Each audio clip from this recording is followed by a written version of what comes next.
તમને મેન્સની બીક લાગતી હોય, મુખ્ય પરીક્ષાની બીક લાગતી હોય, તો તમે શરૂઆત છે ને એ આ 4 પ્રશ્નથી કરો. કયા? તો કે ફકરા ઉપરથી જવાબ લખવું અને સંક્ષેપ્તીકરણ.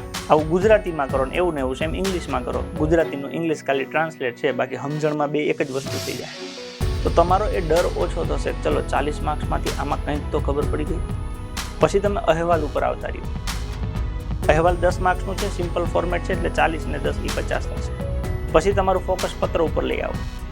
એનું ફોર્મેટ વ્યવસ્થિત સેટ કરી નાખશો એટલે એ 10 માર્ક્સનું થઈ ગયું. પછી તમારું ફોકસ નિબંધ ઉપર લઈ જાઓ. ખ્યાલ પડે? એટલે આમ વ્યવસ્થિત તમે 1-2 દિવસ આપશો, શીખશો ને તો તમને આખો એનો ફંડા ખબર પડી જશે. એટલે પીએસઆઈ મેન્સથી બીવાની જરૂર નથી કે એમાં ઉતરવાની જરૂર છે. એકવાર તમે ઉતરશો તો મજા આવશે. આવું મારું વ્યક્તિગત અનુભવ છે. મને પોતાને લાસ્ટ પીએસઆઈ વખતે એવું થતું હતું કે સારું લખાણમાં કેમનું સેટ થશે, પણ પછી એવું થયું કે ના, આપણે ધારીએ છીએ એટલું કંઈ અઘરું નથી.